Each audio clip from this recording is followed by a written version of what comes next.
नाज़रीन, मुहाफिज फिर कातिल बन गए। पुलिस की गोली ने एक और मां की गोद उजाड़ दी। सिंध में एक और बाप ने अपना मासूम बच्चा खो दिया। एक और जिंदगी पुलिस गर्दी की भेंट चढ़ गई। कभी पुलिस एहलकार जाती मकासद के लिए बेगुनाहों का कत्ल करते नजर आते, कभी माफिया के लिए उजरती कातिल बन जाते और कभी नंबर बढ़ाने के लिए बेगुनाहों को जाली मुकाबलों में पार कर देते हैं। ये बदनुमा हकीकत एक बार फिर कानून के रखवालों का मुंह चिढ़ा रही है। पुलिस से जुड़ी एक नई जुर्म कहानी सामने आई है। गुज़िश्ता रात कराची पुलिस के मेडिसिन से पैगाम जारी किया गया था कि फायरिंग के तबादले में नामालूम मुलजिम हलाक हो गया है, जिससे पिस्तौल और गोलियां भी बरामद हुई हैं। लेकिन जब हकायक सामने आए तो पता चला कि 14 साल के इस नामालूम मुलजिम के बैग से असलहा नहीं बल्कि किताबें निकली थी। और वो मासूम नामालूम मुलजिम डकैती की नीयत से नहीं बल्कि पढ़ने के लिए घर से निकला था और ट्यूशन सेंटर से पढ़ाई के बाद दोस्त के साथ घर वापस जा रहा था। लेकिन मुबैना तौर पर पुलिस कांस्टेबल तौहीद और उसके दोस्त उमैर ने डकैत समझकर इन पर गोलियां बरसा दी और मासूम अरसलान महसूद शहीद हो गया। कुरान का कानून है, खून का कानून है, मेरे साथ नहीं मानेगा, खून का कानून है।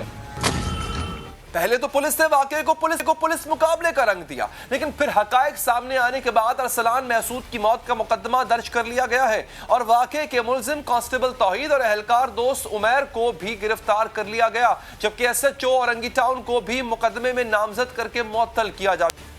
एक गश्त पे भी मामूर नहीं थे, नाके पे भी नहीं थे, सिविल ड्रेस में थे, साथ एक प्राइवेट जी अपने तौर पे इंडिविजुअल एक्शन है जी। जो इसके अंदर इन्वॉल्व है वो हमारे पास अंडर कस्टडी हैं। Inquiry committee within 24 hours अपना जो भी फाइंडिंग्स देगी उसमें जो भी कानूनी कार्रवाई बनेगी और किसी के खिलाफ बनेगी तो हम उससे नहीं हिचकिचाएंगे। जाली पुलिस मुकाबले का ये कोई पहला वाकया नहीं है, बल्कि जाली पुलिस मुकाबले कराची पुलिस की पहचान बन चुके हैं। 4 माह पहले भी कराची में एक बेगुनाह को कत्ल किया गया था, जिसमें सच्चल थाने के SHO हारून कोराई ने उजरती कातिल का किरदार अदा किया और छालिया माफिया का आलाकार बनकर कस्टम इंटेलिजेंस के एक मुखबर फजलुर रहमान को पहले अगवा किया, फिर सरकारी राइफल से इसको कत्ल किया। 1.5 माह कल भी कराची की इंसदाद दहशतगर्दी की अदालत ने जाली पुलिस मुकाबले का फैसला सुनाया था। 2018 में SSP के गार्ड्स ने खुली सड़क पर एक नौजवान इंतजार अहमद को सीधी गोलियां मारकर कत्ल किया और फिर इस वाक़े को भी पुलिस मुकाबले का रंग देने की नाकाम कोशिश की गई थी, लेकिन CCTV फुटेज ने झूठे मुकाबले का सारा भांडा फोड़। तकरीबन 4 साल तक इंतजार के जाली मुकाबले का मुकदमा चलता रहा और अब यह मुकाबला झूठा साबित होने के बाद अदालत ने 2 मुजरिम पुलिस एहलकारों को सजाए मौत और 5 को उम्र कैद की सजा सुना दी है। मकतूल इंतजार के अहले खाना खुशनसीब थे कि इन्हें 4 साल बाद ही सही, लेकिन इंसाफ तो मिला। कराची पुलिस के साबिक SSP राव अनवार याद है ना आपको, जिन पर 190 पुलिस मुकाबलों में 400 से ज्यादा अफराद कत्ल करने का इल्जाम है, जिन्होंने 2018 में नकीबुल्लाह महसूद को जाली पुलिस मुकाबले में कत्ल करने के बाद दहशतगर्द करार दिया था और फिर पुलिस तहकीकात में राव अनवार झूठे साबित हुए थे। लंबी चौड़ी कहानी है ये, काफी वहाँ लोगों को मार पीट के वहाँ से आया है और इधर है ये 2-3 दफा वहाँ से निकल गया था एजेंसी से और अब ये इनके साथ था और वहाँ एक इनकाउंटर में मारा गया है। हमने जो इंक्वायरी की उनमें ये हमने साबित किया, जो हमारी असेसमेंट थी वो मैं आपसे शेयर करना चाहता हूँ, प्रेस खड़ी है, वो यही है कि ये फेक इनकाउंटर था, झूठा एक इनकाउंटर था जिसमें बेगुनाह आदमी को मारा गया।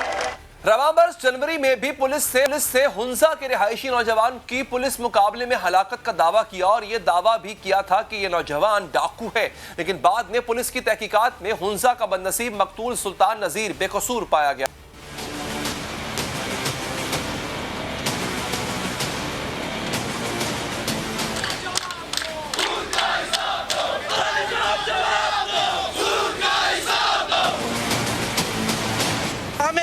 हमारे भाई का साथ जो जुल्म हुआ है इसका जो हमें इंसाफ मिलना चाहिए और कराची के जो पुलिस ने उसके दहशतगर्दी के वाक़े पे झूठे इल्जाम लगा के उसको जो है शहीद किया है तो उसका इंसाफ हमें हर हालत में मिलना चाहिए।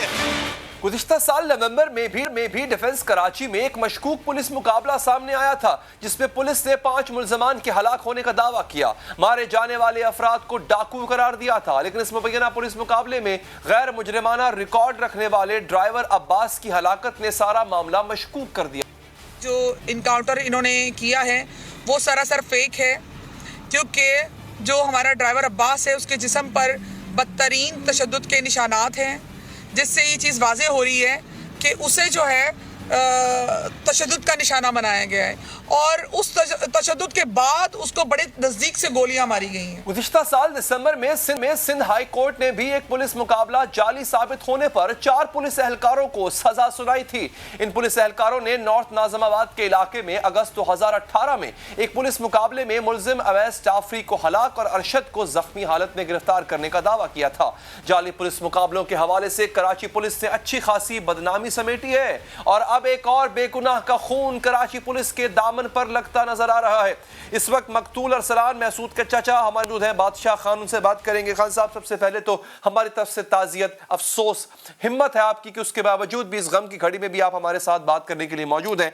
یہ بتائیے گا کہ مارا کیسے گیا آپ کے بھتیجے کو، ہوا کیا تھا اس دن؟ جی، یہ اسٹوڈیم تھا، 12 جماعت کے طلبہ علم تھا، اور یہ اس وقت جب یہ واقعہ پیش آیا، یہ 4 بجے پھر ٹیوشن جا رہا تھا بڈھا فیس پہ، تو یہاں سے گھر سے بلدیا ٹون اتیا ٹون سے وہ 4 بجے نکلا۔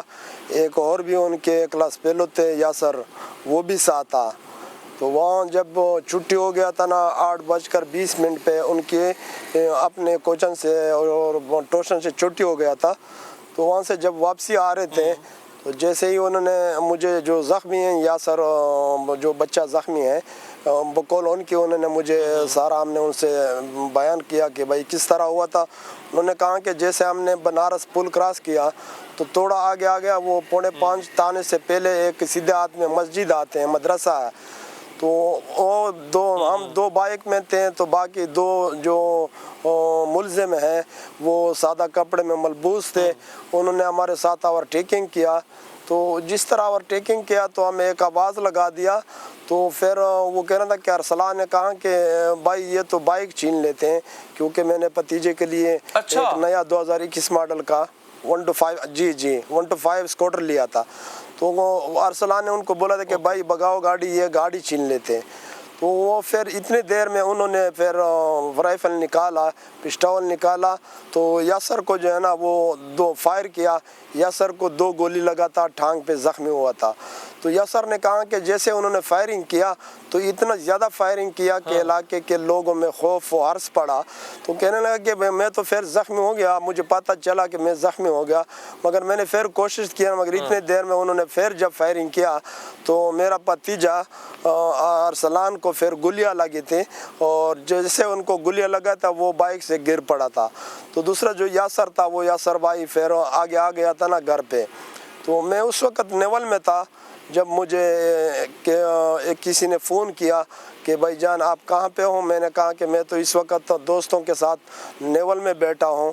تو اس نے کہا کہ بھائی ارسلان کو کسی نے گلی مارا تھا، ان کے ساتھی جو تھا وہ بھی زخمی ہوا۔ تو میں نے کہا کہ وہ کہاں پہ ہوا، میں نے سوچا شاید کوئی جھگڑا ہوگا یا کوئی پڈا ہوگا۔ میں نے کہا ارسلان تو ابھی اس وقت ٹیوشن سے واپس گھر پہنچنے والے ہیں۔ تو مجھے یہ بتائیے خان صاحب کہ اس سے پہلے پولیس سے جو مقدمہ درج کیا، مقدمہ درج کرنے سے پہلے پولیس نے ان کو ڈکیت ڈکلیئر کرنے کی کوشش کی تھی، آپ گئے تھے پولیس کے پاس مقدمہ درج کروانے، تو پولیس کیا کہہ رہی تھی کہ ڈکیت ہے؟ تو پولیس تو خود ڈکیٹ تھا، انہوں نے بڑی کوشش کیا کہ ان کو ڈکیٹ تو ثابت کرنا تھا۔ انہوں نے ایک لگایا بھی تھا میڈیا کے تھرو پہ کہ ڈکیٹ ایک ہلاک ہو گیا اور ایک بھاگنے میں کامیاب، آگے سے پکڑ لیا، وہ نہ گرفتار ہوا، وہ یہاں گھر تک پہنچا، وہ یہاں سے پھر ہاسپٹل لے کے گئے تھے۔ تو یہاں جب مجھے فون آیا کہ بھائی اس طریقہ کیا ہوا 4:45 کے ساتھ، میں نے کہا کون تھے، انہیں کہہ رہے تھے کہ بھائی 2 بندے تھے، مجھے تو ڈکیٹ لگ رہے تھے کیونکہ ڈکیٹ تھے، بائک چھین رہے تھے۔ تو میں وہاں سے پھر گیا، ایک میرے ساتھی تھا کہ ملا، ان کو بھی میں نے ساتھ بٹھایا، تو مجھے بتایا کہ وہ عباسی ہاسپٹل پہنچ گئے۔ اتنے دیر میں تو پھر پولیس نے بھی اپنی کوشش کیا، ان کو ڈکیٹ ثابت کرنا تھا، ڈکیٹ تو وہ خود تھا۔ جیسے میں عباسی ہاسپٹل پہنچا تو پہلے تو ایمرجنسی میں گیا تھا، مگر تھوڑی دیر بعد مجھے کہا کہ بھائی اندر سردہ خانے میں جاؤ۔ جب اندر گیا تو میرے بھتیجے ارسلان کی دم ٹوٹ گئی تھا، اس وقت اللہ کو پیارا ہو گیا تھا۔ تو میں نے کہا کہ یہ کس طرح واقعہ ہے، پھر واقعات ساری پیش آ گیا تو سب نے پھر ثابت کر دیا۔ پھر لوگ بھی جمع ہو گیا اور میں خود بھی یہ میرے بھروسہ تھا کہ ارسلان نہ ڈکیٹ تھا، یہ تو ٹیوشن پہ گیا تھا تو ٹیوشن سے واپسی آ رہا تھا، تو اس طرح کیسے وہ ڈکیٹیاں کر نہیں سکتے نا۔ اللہ تعالیٰ نے ہمیں اتنا کچھ عزت بھی دیا، اتنا کچھ روزی بھی دیا کہ نہ ہم نے خود ڈکیٹ کیا نہ ہم بچے۔ ان کی خواہش تھا، وہ 12 جماعت میں پڑھتے تھے، ان کا سب سے میرے جو جتنے بھتیجے ہیں اور بیٹے ہیں سب سے وہ فرسٹ نمبر پہ تھا۔ ان کی خواہش یہی تھا کہ میں آرمی میں بھرتی کروانا چاہتا ہوں۔ میں نے کہا بیٹا تو ٹینشن مت لو، انشاءاللہ آپ اپنی محنت کوشش رکھو اور میں انشاءاللہ جتنا مجھ سے ہو سکتے میں آپ کو آرمی میں بھرتی کرنا چاہتا ہوں۔ تو اسی طرح پولیس والے نے وہ کہہ رہا تھا کہ بھائی جب ہم پہنچ گئے، افسوسناک بات ہے خان صاحب، ماں باپ کیسے کیسے خواب دیکھتے ہیں اپنی اولاد کے لیے، اور یہ سڑک پہ کھڑے ہوئے نااہل لوگ، یہ پتہ نہیں کون لوگ ہوتے ہیں جو لوگوں کے بچوں کو مار دیتے ہیں۔ آپ کی کے قبیلے سے ایک نوجوان نقیب اللہ محسود، اس کو بھی ایسے ہی مارا گیا، اس کو انصاف دلانے کی گارنٹی آرمی چیف نے لی تھی خان صاحب، ان کو انصاف نہیں ابھی تک ملا، ان کے قاتل کھلے گھوم رہے ہیں۔ کیا توقع ہے آپ کو کہ آپ کے بھتیجے کو انصاف مل جائے گا اسی معاشرے میں جس میں نقیب اللہ محسود، اس کا باپ بیچارہ انصاف کی خاطر لڑتا لڑتا دنیا سے چلا گیا؟ بالکل اس میں شک نہیں ہے، نقیب اللہ محسود کو بھی انصاف نہیں ملا، اور اسی طرح بہت سارے کراچی میں، خاص کر کراچی اور سندھ میں یہ واقعہ بہت سارا پیش آیا، جو جیلی مقابلے میں مارے گئے لوگ۔ اور اسی طرح پھر اگر اصل پتہ چلا نا تو یہ بھی ان کوشش کر رہا تھا کہ ہم اس کو ملزم بنا لیتے تھے، مگر ان کے ہاتھ سے تو نکل گیا۔ اور پھر جب ڈی آئی جی صاحب آ گیا، ڈی آئی جی ویسٹ کا ہم ان کا بھی شکریہ ادا کرتے ہیں، اور S S P Orangi medium صاحبہ کا بھی شکریہ ادا کرتے ہیں کہ وہ جب آ گیا انہوں نے انکوائری کیا اور باقی انٹیلیجنس آ گیا نا تو ثابت ہو گئے ہیں کہ بھائی ڈکیٹ تو ارسلان نہیں ہے، نہ ان کے دوست یاسر ہے، ڈکیٹ تو یہ دونوں تھے۔ تو پھر صبح ہم نے FIR کروایا، جو ایک ملازم توحید اور دوسرا ملازم عامر، لیکن یہ عامر جو ہے نا یہ پولیس میں بھی نہیں ہے، یہ ان کا دوست ہے توحید کا، اسی جو اعظم، ان کے خلاف ہم نے FIR درج کیا۔ تو ہم یہی توقع رکھتے ہیں، میڈیا سے ہم توقع رکھتے ہیں کہ میڈیا اگر آپ صحیح طریقے سے آپ جو حقیقت نکالتے ہوں تو آپ ان کو ہمیں انصاف دلوا سکتے ہوں۔ تو جو صوبائی حکومت ہے میں ان کی بھی گزارش کرتا ہوں، بالخصوصی وزیر اللہ سندھ مراد علی شاہ کہ آپ اس پہ ایکشن لیں۔ اب تک کسی مجھ سے انہوں نے رابطہ نہیں کیا، کل رات کو لوگ تو اسی میں تھا کہ بھائی اتنے دیر تک ہم اس کو دفنائیں گے بھی نہیں جب تک وزیر اللہ ہمیں نہ آ جائے۔ میں نے کہا کہ یہ لاش کی بھی حرمتی ہے، اور ڈی آئی جی صاحب آئے ہیں، باقی میں نے MPI بہت سارے آئے ہوئے تھے، چاہے وہ PTI کے ساتھ تعلق رکھنے والے تھے اور پیپل کے ساتھ، جمعیت علماء اسلام کے ساتھ، مسلم لیگ نون کے تھے، اور جماعت اسلام کے لوگ آئے تھے، اور متحدہ کے بھی لوگ آئے تھے نا، اور بہت سارے مصطفیٰ کمال کے بندے بھی آئے تھے۔ مگر ہم یہ چاہتے ہیں کہ ہمیں اس انصاف دلواؤ، کیونکہ اس طرح واقعہ پہلے بھی کام بار پیش آیا مگر کسی نے انصاف نہیں کیا اور ان کو سزا نہیں ملا، تو اسی طرح ہوتے رہیں گے۔ افسوس بھی ہے اور دکھ بھی ہے، لیکن امید ضرور ہے کہ اللہ تعالیٰ کی لاٹھی بے آواز ہوتی ہے، اس جان میں نہ صحیح آپ کو اس جان میں انصاف ضرور ملے گا۔ بہت بہت شکریہ آپ کا بادشاہ خان صاحب۔ ایک وقفہ لیں گے۔ وزیر اعظم عمران خان صاحب نے کہا ہے کہ جو سیالکوٹ میں واقعہ ہوا جب تک وہ ہیں وہ کہتے ہیں کہ آج کے بعد دوبارہ ایسا کبھی واقعہ نہیں ہوگا، لیکن اس سوچ کو بدلنے کے لیے انہوں نے کوئی اسٹریٹجی نہیں دی۔ ہماری قوم، ہم لوگ، ہمارے جوان پرتشدد کیوں ہوتے جا رہے ہیں، اس کو تبدیل کرنے کے لیے عمران خان نے کوئی اسٹریٹجی نہیں دی ہے۔ پوچھیں گے علی محمد خان صاحب سے اس وقفے کے بعد۔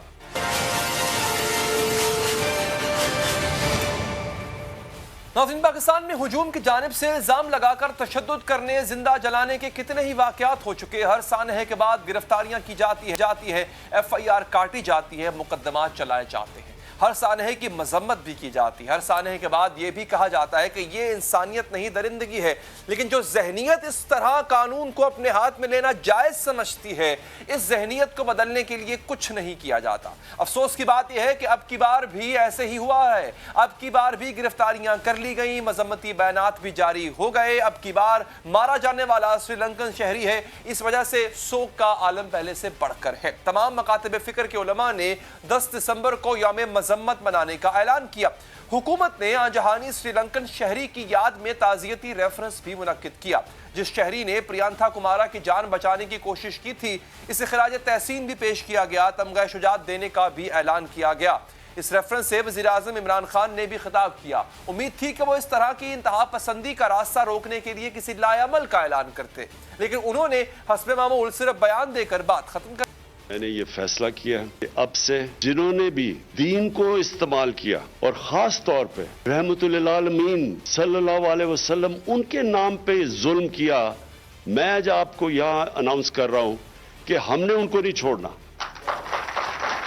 जब वज़ीर आज़म कह रहे हैं कि वो मजहब की आड़ में तशद्दुद करने वालों को नहीं छोड़ेंगे, तो इसके लिए उनका तरीक़ाकार क्या होगा? वज़ीर आज़म इमरान खान का प्लान ऑफ एक्शन क्या है? वो ये कैसे मुमकिन बनाएंगे कि इस तरह का वाक़या दोबारा पाकिस्तान में कभी ना होने पाए? वो किस तरह लोगों को ये सिखाएंगे कि मुल्ज़िम को सज़ा सुनाना भी अदालत का काम है और इस सज़ा पर अमल करवाना भी अदालत का काम? वो किस तरह इस बात को यकीनी बनाएंगे कि लोगों का अपनी रियासत और अपनी अदालत पर एतमाद कायम हो? क्योंकि पाकिस्तान में तो इस तरह के वाक़यात का एक तवील सिलसिला है। बात करेंगे इसी हवाले से। हमारे पास साथ मौजूद है वज़ीर मुमलिकत जनाब अली खान साहब। खान साहब, आपने तमगा जो शुजात दिया इस शख्स को, इस हीरो को, बहुत अच्छी बात है सर, और इस बात के अज़म का भी अदा किया कि आइंदा ऐसा नहीं होने देंगे। लेकिन सर अगेन कौम एक प्लान ऑफ एक्शन जानना चाहती है। ये जैसे कि फवाद चौधरी साहब ने कहा था कि हमने बरसों पहले जगह जगह टाइम टिकिंग बॉम्ब्स लगा दिए थे, अब वो बॉम्ब्स आहिस्ता आहिस्ता फटना शुरू हो चुके हैं। तो सर वो जो जहन साजी हो चुकी थी,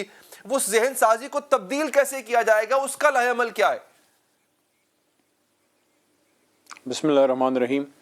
अल्लाहुम्मा सल्लि व सल्लिम व बारिक अला सय्यिदिना मुहम्मदुर रसूलुल्लाह खातमुन नबिय्यीन सल्लल्लाहु अलैहि व सल्लम वसल्लम। अली हैदर भाई, इसका स्ट्रेट फॉरवर्ड आंसर नहीं है मेरे ख्याल में। ये मल्टी प्रॉन्ग तरीके से मसला हल होगा। प्रिवेंशन भी करनी है इसकी और क्योर भी करना है। क्योर जो है उस पर पहले मैं बात कर लेता हूँ, वो है अदालत और सज़ाएँ। अगर हम अदालती निज़ाम को मजबूत कर पाएँ, और उसके लिए कोशिशें हैं भी इस हुकूमत की, क्योंकि हमने क्रिमिनल और सिविल लॉ में रिफॉर्म्स लेके आए हैं। सिविल लॉ का ला चुके हैं कानून, क्रिमिनल का आने वाला है। और वो क्या है कि आपकी केसें जल्दी ख़त्म हों, और उसके साथ साथ पुलिस रिफॉर्म जो खैबर पख्तूनख्वा में हम कामयाबी से लाए थे, पंजाब में उसको लाने की कोशिश करें। अल्लाह करेगा होगा, हमारे टर्म के दौरान ही हो जाएगा। कि लोगों का एतमाद बहाल हो पुलिसिंग पे, अदालत पे, ताकि कोई अपने हाथ में लॉ ना ले। लेकिन ये कोई डिफेंस नहीं है जो उन्होंने किया इन लोगों ने, कि आप ये कहें कि भाई अदालत पे मुझे एतमाद नहीं है तो मैं खुद ही जाके स्ट्रीट जस्टिस करूंगा। Mob justice is not on, mob justice की इजाज़त नहीं दे सकते। तो ये तो क्योर वाली बातें हैं, अदालत पुलिसिंग के सज़ाएँ सख्त हों और जल्द फैसले हों। लेकिन उससे इम्पॉर्टेंट चीज़ ये है कि लोग ये कर क्यों रहे हैं? क्या उनमें दीन की समझ नहीं है? क्यों इतने जज्बाती हो जाते हैं? जज्बाती तो होता है इंसान, हुजूर नबी करीम सल्लल्लाहु अलैहि वसल्लम की जो उनसे जो इश्क है, लगाव है, हर मुसलमान की रूह का हिस्सा है। लेकिन क्या उसको फिर आगे किस तरह लेके चलना है? वहाँ फिर दीन की समझ इंतहाई ज़रूरी है। क्योंकि जितना आप कुरान को पढ़ेंगे और हुजूर सल्लल्लाहु अलैहि वसल्लम की उनकी ज़िंदगी को पढ़ेंगे, तो आप में सब्र, इस्तिकामत, आप में दरगुजर और आप में मामला फहमी आएगी। उसके लिए जो स्टेप्स हैं, ये बात है नैरेटिव की। अब सर अर्ज ये है सर, देखिए ये नैरेटिव जो है ये हर जमात अपना अपना दे देती है, और एक ऐसी जमात के जिसको आपने कहा कि ये कालादम है, इसने एक ऐसा नैरेटिव दिया है कि जिसमें कोई अदालत नहीं लगती, कोई किसी किस्म का खुद आवाम फैसला करती है, उनके नैरेटिव के साथ आपने मुआहदा भी किया। फिर मुझे ये बताइए कि टेस्ट केस के तौर पे क्या उन 6 पुलिस वालों के कत्ल का आप इंसाफ देंगे उनको? उसके लिए कुछ किया जा रहा है सर?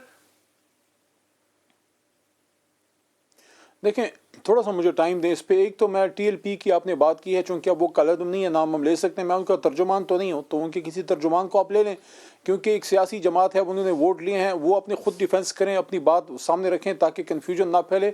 अगर कुछ गलत किया तो उसका जवाब भी दें और उनके खिलाफ गलत प्रोपेगेंडा भी ना फैले। क्योंकि 25-30 लाख वोट ले के जो जमात आई है, उसको आप बिल्कुल साइड लाइन दीवार से भी नहीं लगा सकते। लेकिन अगर कोई कानून को तोड़ेगा तो उसका जवाब उसको देना पड़ेगा, चाहे पीटीआई हो, हमने तो नहीं लगाया था, वो तो आपने लगाया था। लेकिन उनके साथ मुआहदा पाकिस्तान के मफाद में उस वक्त इसलिए किया गया कि अगर वो अपना करते, खून बहने का एहतमाल वहाँ पे लाजमन मौजूद था। मैं दूसरी बात ये करना चाहूँगा आपको कि ये जो वाक़या हुआ है, ये जो सियालकोट वाला वाक़या हुआ है, इस पे तमाम जय्यद उलमा, چاہے وہ کراچی سے تقی عثمانی صاحب ہوں, خبیر آزاد صاحب ہوں لاہور سے, یا مفتی منیب الرحمان صاحب ہوں, یا ہمارے اور علماء کرام ہوں. آج بھی آپ نے دیکھا پرائم منسٹر ہاؤس میں تو تمام علماء کرام جو مختلف طبقہ فکر سے تعلق رکھتے ہیں انہوں نے اس پہ جو ہے خفگی کا اظہار کیا ہے اور اس سے دوری اختیار کی ہے, اور ٹی ایل پی نے بھی سب نے یہ کیا ہے. تو اس کو تو کوئی ڈیفینڈ نہیں کرا جو یہاں پہ ہوا ہے, نمبر 1. نمبر 2, جو میں آپ کو بات کر رہا تھا پریونشن والی, وہ بہت ضروری کیوں ہے؟ وہ اس لیے ہے کہ دیکھیں ہم سب اس کو سمجھتے ہیں کہ جتنا آپ دین کو سمجھیں گے آپ معاملہ فہم بنیں گے. آپ دین میں تو زبردستی ہے ہی نہیں, نہ دین جو ہے آپ کو کہتا ہے کہ آپ کسی کو انتہا پسندی کا شکار کر کے اس کو آپ کسی کو بھی جو ہے اتنا ایک لیول پہ لے جائیں کہ وہ قانون کو ہاتھ میں لے لیں. ہمارا دین تو آپ کو معتدل کرتا ہے. اس کے لیے جو حکومت نے سٹیپس لیے ہیں وہ انقلابی ہیں. اس پہ کیوں نہیں لوگ بات کرتے؟ کیونکہ یہ وہ چیزیں ہیں, یہ وہ سپیس ہے جو حکومت نے چھوڑی تھی ماضی میں, اور وہاں پہ نان اسٹیٹ ایکٹرز نے آ کے اس کو فل کیا. یعنی کہ ماضی میں ہوتا تھا کہ جب کبھی حضور صلی اللہ علیہ وسلم, سر بات تو سن لینا یا پھر آپ ڈائلاگ نہ کریں میرے سے.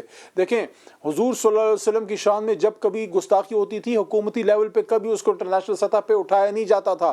عمران خان صاحب نے اٹھایا, دنیا سے ڈائلاگ کیا. جب فرانس میں معاملہ ہوا وہاں پہ آپ وہ سپیس کم کرتے ہیں ان لوگوں کے لیے, کیونکہ جب حکومتی لوگ اس پہ بات نہیں کرتے تو نان اسٹیٹ ایکٹرز آ کے اس پہ بات کرتے ہیں, پھر آپ کو اپنے ایجنڈے پہ لے کے چلتے ہیں. دوسرا جو ابھی عمران خان صاحب نے سٹیپ لیا ہے, جو رحمت للعالمین اتھارٹی بنائی ہے, یہ ماضی میں کسی نے کیا ہے.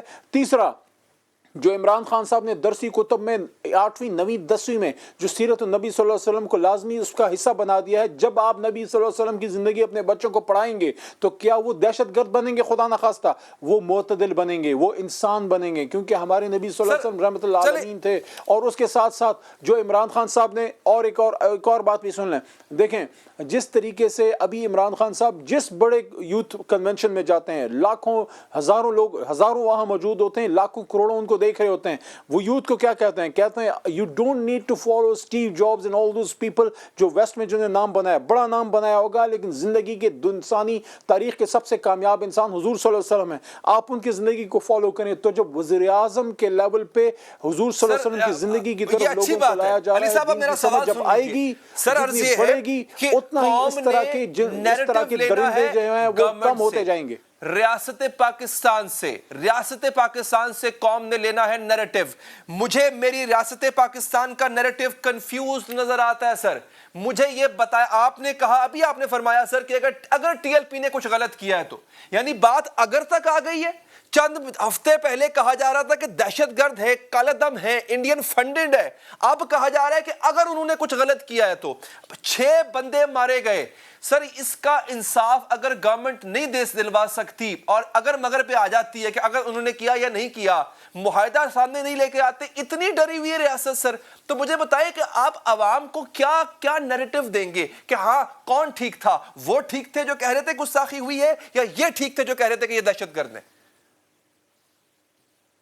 دیکھیں علی صاحب, میرے خیال میں تو کنفیوز مجھے آپ لگ رہے ہیں آج, کیونکہ آپ دو ایسے واقعات کو مکس کر رہے ہیں جہاں ایک طرف تو لوگوں نے نکل کے درندگی کی ہے اور اس کو سب نے کنڈیم کیا ہے اور حکومت نے اس پہ سخت سٹیپ لیا ہے, اور تاریخ میں ایسے نہیں ہوا کہ کبھی اس طرح کا واقعہ ہو, اور آپ فوری طور پہ 2-3-4 دنوں کے اندر اس کو پبلکلی اتنا اکنالج کریں کہ جس بچے نے, قوم کے بچے نے وہاں سٹیپ لیا, سٹینڈ لیا, اس کو حکومت نے اپریشیٹ کیا, اور ہمارے ایک اقدام کو جو ہے سری لنکن گورنمنٹ نے بھی اپریشیٹ کیا ہے. آج وہاں سری لنکن ایمبیسڈر بھی وہاں پہ موجود تھے. جہاں تک وہ پہلے واقعے کا تعلق ہے, دیکھیں اب میری بات سن لینا سر, آپ نے بات کر دی ہے, آپ نے سوال کو کیا, جواب سن لیں. یہاں پہ آپ دیکھیں, یہاں پہ کسی کا ایجنڈا نہیں چلے گا, یہاں سوال ہوگا تو جواب آئے گا. آپ مجھے یہ بتائیں حکومت کے پاس کیا آپشن تھا؟ سر سن لینا, اور بھائی جان ہم آپ کے یہاں, آپ کسی کا ایجنڈا نہیں چلے گا, سوال کر رہے ہیں جواب سن لیں. آپ مطمئن نہیں ہے پھر دوسرا سوال کر لیں. ہمارے پاس کیا آپشن تھا؟ کیا اس پل کے آگے ان لوگوں پہ گولیاں برساتے؟ کیا آپ لوگ چاہتے تھے کہ وہاں ایک نئی لال مسجد اور کریٹ ہوتی؟ یہ چاہتے تھے کہ خون بہتا؟ دیکھیں ریاست کی طاقت کو کوئی چیلنج نہیں کر سکتا. اللہ کے بعد زمین کے اوپر ریاست طاقتور ہوتی ہے. 15 منٹ کے اندر وہاں لاشوں کے لاشیں گر جاتے. آپ رسپانسبل ہوتے؟ میں ہوتا؟ کون رسپانسبل ہوتا؟ جو لوگ کہتے ہیں کہ ریاست وہاں پہ جھک گئی ہے اور ریاست جو ہے وہاں वहाँ पे सरेंडर किया, सरेंडर कोई नहीं किया, रियासत ने मामला फहमी की। तो हम उन 6 पाकिस्तानियों लोगों की लाशों का जिम्मेदार कौन है सर, ये उनको बता एक दें मौका मिला है, उनको एक मौका दिया है। और यही इसी तरह की तो आप बातें ऐसा होती करें थी सर। लाल मस्जिद से पहले। मुशर्रफ वहाँ पे, मुशर्रफ की हुकूमत थी, मुशर्रफ को कहा जाता था किधर है स्टेट रेट, किधर है स्टेट रेट। जब वहाँ उन्होंने सर, धमाके आपको किए, वहाँ अटैक हुआ, सब कुछ हो गया वहाँ पे, आपको वो लाल हो मस्जिद गया का वहाँ किसी पे। ने जब नहीं कहा वहाँ सर, आप स्टेट रेट मुआहिदा कायम सामने हुई, ले आए फिर चले। इसी मीडिया से आवाज आप उठी कि सरेंडर आपने नहीं हुए ना खून सर, आप बहाया। मुआहिदा तो आप सामने मुझे ले आए। बताएं, कंफ्यूज्ड हुकूमत है, कंफ्यूज्ड आप जैसे कुछ सर, लोग हैं, आपने जो क्या छुप के चाहते थे मुआहिदा आप वहाँ किया है, पे? पर्दों क्या के अंदर इमरान वो खान मुआहिदा साहब सामने ऑर्डर लिया कर है देते सर। कि मार दो उन लोगों को? सर, उन 6 लोगों का वक्त आने के जिम्मेदार सामने कौन ले है? आएंगे। इस वक्त उन 6 पाकिस्तान पुलिस का वालों अमन का हमें जिम्मेदार आपके कौन इस है? प्रोग्राम से ज्यादा अहम है, और वो अमन पे हम कोई कॉम्प्रोमाइज नहीं कर सकते। इस वक्त आप इस बात को अच्छा, तो फिर माने कि एक दहशतगर्द बहुत क्यों कहा था बड़ा सर? मसला वहां पे हल हुआ, और वहां फिर पे भारतीय वो लोग फंडेड क्यों घरों कहा को था सर? पुरअमन तरीके से चले गए। अगर इस मसले का हल आप ये चाहते हैं कि इमरान खान 3 साल में दे दें, इस तरह के जो भी ऑर्गेनाइजेशंस हैं इमरान खान साहब ने नहीं बनाई ना, ये मसला 3 साल का है, ये आपको तो सर, 40 ये साल भारतीय पुराना फंडेड है? मसला है, और उसको हल करने के लिए आपको ग्राउंड लेवल पे जाके सर, ये लोगों को भारतीय बताना फंडेड है, सर? पड़ेगा, उनकी ट्रेनिंग करनी पड़ेगी, उनको दीन समझाना पड़ेगा जो इमरान खान साहब कर रहे हैं। एक तरफ अदालती निजाम सर, को ये मजबूत भारतीय कर रहे फंडेड है, हैं, सर? दूसरी तरफ एजुकेशन सिस्टम में आपको बच्चों की तालीम का इंतजाम करके दे रहे हैं। सर, मुझे सवाल का जवाब नहीं मिला। ये भारतीय फंडेड मुझे बताया गया था, मुझे दहशतगर्द बताया गया था। पता नहीं ये दहशतगर्द है या नहीं। ये भारत से फंडिंग आ रही थी, उस फंडिंग का पता नहीं क्या बना। उसको भी आप कहते हैं कौमी मफाद में चुप कर जाओ, तो सर मैं चुप कर जाता हूं। ठीक है सर, बहुत बहुत शुक्रिया आपका। एक वक्फा लेंगे। पीपल्स पार्टी पर इल्जाम लगा कि उसने पंजाब में इलेक्शन लड़ने के लिए पैसे चलाए। क्या ये दुरुस्त है? क्या ऐसे पैसे चला के पीपल्स पार्टी पंजाब में खुद को रिवाइव कर सकती है? बात करेंगे इरशाद भट्टी साहब से इस वक्फे के बाद। क्या पीपल्स पार्टी पंजाब में दोबारा कदम जमा रही है? पीपल्स पार्टी ने लाहौर के ज़िमनी इलेक्शन में इतने वोट लिए तो कैसे लिए? वो वोट लेने के लिए जो तरीकाकार इख्तियार किया गया, इस पर भी बहुत से सवालात उठ रहे हैं। लाहौर के हल्का NA 133 के इलेक्शन में पीपल्स पार्टी कामयाब तो ना हो सकी, लेकिन इसके उम्मीदवार ने 30,000 से ज्यादा वोट लेकर सबको हैरान जरूर किया है। नून लीग के उम्मीदवार शाइस्ता परवेज मलिक ने 46,811 वोट लिए, जबकि उनके बदे मुकाबल पीपल्स पार्टी के उम्मीदवार असलम गुल ने 32,313 वोट हासिल किए। ज़िमनी इलेक्शन में शिकस्त के बावजूद पीपल्स पार्टी इस बात पर खुश है कि उसने इतने वोट ले लिए हैं। बिलावल भुट्टो जरदारी ने ट्वीट की, पीपल्स पार्टी के वोट 5,000 से बढ़कर 32,000 हो गए हैं। इंशाअल्लाह पीपल्स पार्टी पंजाब और मरकज में अपनी हुकूमत बनाएगी। वॉइस ऑफ अमेरिका ने पीपल्स पार्टी को इतने वोट मिलने पर एक तहरीर शाया की है, जिसमें तज्जियाकारों के हवाले से बताया गया कि पीपल्स पार्टी को वोट मिलने की 2 बड़ी वजूहात है। एक तो पीपल्स पार्टी क़यादत ने भरपूर इंतखाबी मुहिम चलाई, दूसरा तहरीक इंसाफ इस दौड़ से आउट हो गई थी क्योंकि तहरीक इंसाफ के उम्मीदवार के कागजात नामजदगी मुस्तरद हो गए थे। तज्जियाकारों की राय अपनी जगह, ताहम ऐसी खबरें भी सामने आई कि पीपल्स पार्टी ने इलेक्शन में पैसा चलाया है। लाहौर न्यूज़ ने पीपल्स पार्टी के सेक्रेटरी इंफॉर्मेशन आलम बिहारी का एक मुबैना ऑडियो नशर किया, जिसमें वो वोट खरीदने से मुतालिक बात कर रहे हैं। ताहम आलम बिहारी का मौक़िफ़ है कि ये इनकी आवाज़ ही नहीं। जिस दौरान लाहौर न्यूज़ के एंकर आलम बिहारी से बात कर रहे थे, उसी वक्त एक शख्स ने आकर बताया कि फुला गली में हर फर्द को 2-2 हज़ार रुपए दिया जा रहा। बात कर देंगे इसी हवाले से। हमारे साथ मौजूद हैं तज़िया निगार सहाफ़ी इरशाद भट्टी साहब। भट्टी साहब, बहुत शुक्रिया आपके कीमती वक्त का। सर इल्ज़ाम इन पे लग गया कि यहाँ पे इन्होंने 2-2 हज़ार रुपए बांटे, लेकिन सर जहां पे हुकूमत है वहां तो पानी नहीं दे सके, वहां तो एक अच्छी पक्की सड़कें नहीं दे सके सर, वहां तो सर कचरा नहीं उठा सके, वहां पे बसें नहीं दे सके, ट्रांसपोर्ट 13 साल में नहीं दे सके सर, वहां पे कुत्ता काटने की वैक्सीन नहीं दे सके, वहां पे सिंध के बच्चों को खुराक नहीं दे सके। तो सर जो इतना कुछ वहां नहीं देख सके, एक किस कॉन्फिडेंस से पीपल्स पार्टी कह रही है कि पंजाब में उनके वोट 5,000 से 32,000 हो गए, अगले इलेक्शन में वो झंडे काट देंगे? पहली बात, अली भाई के श्रीलंकन वो जो मैनेजर था फैक्ट्री वाला, उसका पे दिल दुखी और शर्मिंदा थे। और अभी फैसलाबाद वाले कोई वीडियो क्लिप्स चल रहे हैं, ख़वातीन को बरहना करके और उन्होंने खड़ा किया हुआ था। हमारे इकबाल के शहीनों ने, अल्लाह के मानने वालों ने, रसूलुल्लाह सल्लल्लाहु अलैहि वसल्लम की उम्मत ने और कलमा गो मुसलमानों ने, और वो एक दुपट्टा लेती थी, दूसरे को छुपाती थी, दूसरा लेती थी, तीसरे को छुपाती थी। खुदा की कसम इतना दिल दुखी है, इतना शर्मिंदा हूँ इसके, मैं भी इसी मुल्क में रहता हूँ। दरिंदों का मुआशरा हो गया है, वैश्यों का मुआशरा हो गया है। और ये वो जो सिविलाइजेशन से पहले के लोग नहीं पत्ते बांध के फिरते थे, ये वो लोग हो गए हैं कि मुझे समझ नहीं आती कि 2 ख़वातीन जो माएँ भी हैं, जो बहनें भी हो सकती हैं, जो ख़वातीन हैं, उनको इस तरह नंगा करके और इस तरह खड़े होकर उनके आर्ग्यूमेंट्स और उनको डंडे मार रहे थे। شرم سے ڈوب مرو. اور یہ فیصل آباد ہے, یہ کوئی گوٹھ نہیں ہے, یہ کوئی بلوچستان یا کسی صوبے کا کوئی ریموٹ یا پسماندہ علاقہ نہیں ہے, یہ فیصل آباد ہے, یہ پنجاب ہے. تو دکھی ہے دل, لیکن کروں کیا, کچھ بھی نہیں کر سکتا. اب آج جب میں گھر واپس جا رہا تھا تو بلیو می, جب اپنے پروگرام کے بعد گھر جا رہا تھا تو اپنی بیٹی, اپنی بیوی اور اپنی بہنوں, اور میرا دل نہیں کر رہا تھا کہ میں ان کا کس طرح سامنا کروں گا, کس طرح. یعنی ان کو تو نہیں پتا, لیکن مجھے تو پتا تھا نا کہ یہ کیا ہو رہا ہے. یہ ایک عجیب و غریب ایک کیفیت ہو گئی ہے. خدا کے لیے ہم جس مقام پہ پہنچ گئے ہیں, بلیو می علی حیدر بھائی, یہ کچھ بھی ہو سکتا ہے. ہم عجیب و غریب کھائی میں گر گئے ہیں, ہم تباہ برباد ہو گئے ہیں. ان اور دو عورتوں نے اگر پوچھ لیا اس پورے پاکستان کے 22 کروڑ لوگوں کو, رسول اللہ صلی اللہ علیہ وسلم قیامت والے دن کھڑا کر لیا ہم سب کو, تو ہم سب کیا جواب دیں گے, کیا کریں گے؟ یہ ہمارے منہ پہ ہماری نمازیں ماری جائیں گی, منہ پہ ہمارے اعمال مارے جائیں گے, اور کہا جائے گا کہ تم نے کچھ نہیں کیا.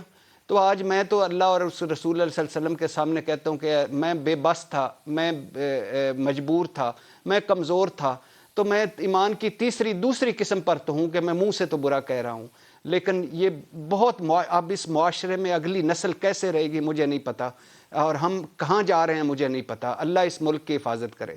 دوسری بات یہ بھائی جان کہ یہ جو آپ نے بات کی, سندھ کی تو بات ہی چھوڑ دیں, 4 مرتبہ مرکز میں حکومت, اور اس کے بعد 13 سال سندھ میں, اور چیف جسٹس کے 3 لفظ شیم آن سندھ, یعنی انہوں نے کہا تھا کہ شیم آن سندھ, اگر نہیں حکومت ہوتی تو کسی اور کو کرنے دیں. مرنے سے پہلے ویکسین اور دوائی نہیں, مرنے کے بعد ایمبولنس نہیں, ہاتھوں میں بچے پیدا کر رہی ہیں خواتین. اور ابھی سکھر میں وہ ایک خبر چھپی تھی کہ وہ سویپر لاشوں کے پوسٹ مارٹم کر رہے ہیں, اور وہ جو وزیر صحت ہیں سندھ کی, انہوں نے کہا کہ میں اب ہر اسپتال کی چوکیداری تو نہیں کر سکتی.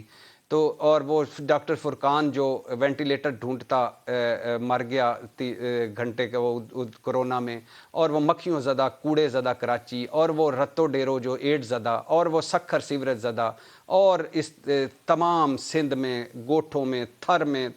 وہ کہتے چیف جسٹس صاحب نے فرمایا کہ ہسپتالوں میں کہ پتہ نہیں سکولوں میں گدھے بندھے ہوئے ہیں, نہ لائٹ ہے نہ دوائی ہے, اور عجیب و غریب صورتحال ہے. اور اس میں آکسفورڈ کے پڑھے لکھے بلاول بھٹو, اور جن کی واحد قابلیت ہے کہ وہ بے نظیر بھٹو صاحبہ کے بیٹے ہیں, اللہ بے نظیر صاحبہ کی مغفرت کرے, کہ بھٹو صاحب ذوالفقار بھٹو کے نواسے ہیں, یہ واحد قابلیت ہے. اس کے علاوہ انہوں نے کوئی ایک پیسہ کبھی کار خیر میں لگایا ہو, کوئی ایک اسپتال بنایا ہو, کوئی ایک چیریٹی کی ہو, یا کوئی ایک کسی ایک گاؤں کی یا ایک گوٹ کی بھی حالت بدلی ہو. تقریروں پہ تقریریں, ٹویٹوں پہ ٹویٹ, بھاشن پہ بھاشن.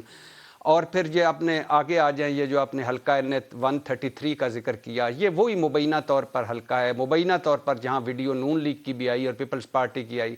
نون لیگ والے وہ ہیں جو جہاں 2000 کی جمہوریت بکی, 2000 کا انقلاب بکا, 2000 کی مزاحمت بکی, 2000 کی ووٹ. وہ ایون فیلڈ والا بابا جو ہے, جو روز ہمیں بھاشن وہاں سے دیتا ہے, ویڈیو لنک کی بھاشن, جو اس 1990 کے بعد عشرت حسین کی کتاب پڑھیں, گورننگ وہ ان گورنیبل وہ پاکستان. انہوں نے, یہ عشرت حسین وہ ہیں جنہوں نے شہباز شریف کے ماڈل کو آئیڈیل ماڈل قرار دیا تھا. ٹیکنوکریٹ آدمی, کسی سیاسی پارٹی سے کوئی تعلق نہیں ہے, لیکن انہوں نے کہا تھا کہ 90 کے دہائی کے بعد جب یہ بی بی میاں کی باریاں لگیں, اس وقت ملک ان گورنیبل ہوتا گیا, اور آج ہم یہاں اس کھائی میں پڑے ہوئے ہیں, اخلاقی طور پر مایوسی اور معاشی طور پر اور ذہنی طور پر. وہ آپ کہتے ہیں لاہور میں آلودگی ہے, یہ ہمارے ہاں ذہنی آلودگی ہے, اخلاقی آلودگی ہے, معاشی آلودگی ہے, پتہ نہیں کیا کیا کس آلودگی میں گھرے ہوئے ہیں. تو یہ وہ حلقہ ہے جس میں یہ کرے. اور پھر حسن نثار صاحب ایک جملہ کہتے ہوتے ہیں, میں اکثر اس جملے کو کہتا ہوتا ہوں, کہ جس کی اپنی چھت سر پر نہیں ہے, قدم کے نیچے اپنی زمین نہیں, اس کی رائے اپنی کیسے ہو سکتی ہے؟ کون سا ووٹر بھائی جان, کون سی ووٹ کی عزت بھائی جان, کدھر سندھ میں کس پرفارمنس پہ سندھ میں وہ مسلسل جیتے جا رہے ہیں, کس پرفارمنس پہ نون لیگ جیتے گی, کون سی ڈیل نون لیگ نے نہیں کی, کون سی ڈیل نون لیگ نے نہیں کی, کس پرفارمنس پہ پاکستان تحریک انصاف ابھی آج تک کی 3.5 سالوں کے بعد کس پرفارمنس پہ جائے گی. بلاول بھٹو کس پرفارمنس کی بات کرتے ہیں, 25 والیومز وہ جو جعلی اکاؤنٹس اور منی لانڈرنگ والا ہے, وہ اس کی پرفارمنس کی بات کرتے ہیں. کس پرفارمنس کہ 81% سندھ والوں کو انسانی فضلے والا پانی بھی مل رہا ہے, اس پرفارمنس کی بات کرتے ہیں. किस पावे, कभी इन्होंने हमारे नलके से पानी पिया है, कभी हमारे यूटिलिटी स्टोरों से दाल खिली, इनको हमारे यूटिलिटी स्टोरों की दालें खिला दें, इन हाउस ऑफ शरीफ को, जरदारी साहब को और बिलावल भुट्टो साहब को, और चलो इमरान खान साहब देसी खुराकें खाते हैं, उनका मैदा फिर भी होगा, बाकियों को तो पेट खराब हो जाएंगे। जो चीज़ें हम खा रहे हैं, जिस माहौल में हम रह रहे हैं, इनको हमारे अस्पताल में ले जाएं, ये 2 मिनट में उल्टियां करें हमारे जिन बदबूदार अस्पतालों में हमें इन्होंने छोड़ा हुआ है। हमारे टीके लग जाएं, एक सलून से 10 बंदे फारिग हो रहे हैं, और हम जिन हालात में रह रहे हैं, जिस महंगाई, जिस बेरोजगारी में रह रहे हैं, इनको इसका कोई एहसास है? या इनको एहसास हो सकता है? नहीं हो सकता। ये हम जैसे हमारे जैसे नहीं, इनके हालात हमारे जैसे नहीं। तो ये 32,000 ले लेना, निसाबी किताबी बातें बड़ी हैं कि पीपल्स पार्टी ने बड़े वहां इकट्ठे हो गए, वहां बड़ी तहरीक चलाई। भट्टी साहब, तो 5,000 से 32,000 पे आ जाना एक तरक्की तो है। अब ये नहीं पता पैसे चले या नहीं चले, अगले इलेक्शन में क्या देखते हैं? पीपल्स पार्टी कुछ कर पाएगी ऐसा? भाईजान, आपके 2 सवाल हैं। पहले 5,000 से 32,000 पे, अगर इसको किताबी निसाबी किस्म का मैं अपने दिल पे पत्थर रख कर ये करूं कि छोड़ दूं बाकी सारे जो हकायक मेरे सामने नंगे नाच रहे हैं उनको छोड़ दो, मेरे घर में जो महंगाई बेरोजगारी नाच रही है उसको छोड़ दूं, तो 2 वजह जो आपने अभी बयान की, एक तो तरीके इंसाफ का वो चीमा साहब उस्तादगरी दिखा गए और वो तरीके इंसाफ इसमें नहीं थी। दूसरी वजह यह थी कि ये मुस्लिम लीग नून ने उतना इसको सीरियस नहीं लिया और उनको पता था वो जीत जाएंगे। तीसरी वजह यह थी कि ये टर्न आउट कम रहा। चौथी वजह यह थी पीपल्स पार्टी वालों की मेहनत थी, उन्होंने फोकस करके किया और ये कर लिया। लेकिन पंजाब में पीपल्स पार्टी बिल्कुल भी नहीं, कुछ पॉकेट्स हैं, कुछ सीटें हैं, लेकिन अगला मुकाबला जो है उसका रिजल्ट क्या होता है ये अलग बात है। अगला मुकाबला पंजाब में तहरीके इंसाफ का और मुस्लिम लीग नून का होगा। मरकज़ में हाँ ये सुना जा रहा है, थ्योरियां बनाई जा रही हैं कि सिंध में कुछ हुकूमतें सीटें सिंध जीत के आएगी पीपल्स पार्टी, केपी से कुछ 2-4 ले लेगी, 2-4 बलूचिस्तान से ले लेगी, साउथ के वो जो सारे काफ लीग, जहांगीर तरीन और साउथ के इलेक्टेबल उसमें और आज़ाद शामिल हो जाएंगे और हो सकता है बिलावल भुट्टो के सर पे सारे सेरे सजें। ये एक थ्योरी बनाई जा रही है, इसके अलावा कोई कुछ भी नहीं है। सिंध उनके पास रहेगा और हमारी नस्लों में शायद सिंध उनके पास ही रहे। तो दूसरी बात यह है भाईजान, और आखिरी बात यह है कि गुलामों के मुआशरे में, मजबूरों के मुआशरे में, भूखे नंगों के मुआशरे में, थाने कचहरी वालों के मुआशरे में, कदम कदम पर छितर पड़ने वालों के मुआशरे में ना वोटर की कोई इज्जत है, ना वोट की कोई इज्जत है। जो यानी यहाँ कुछ भी नहीं है भाईजान, ये सारा एक गेम है। ये जो डेमोक्रेसी है, यानी आप अंदाजा करें हमारे यहाँ हम किसको आइडियल कहते हैं? मगरबी जमहूरियत। हमारी फेवरेट करेंसी का है। आपके वक्त का प्रोग्राम यहाँ खत्म हुआ चाहता है, दीजिए इजाजत नाज़रीन, अल्लाह ने के बाद।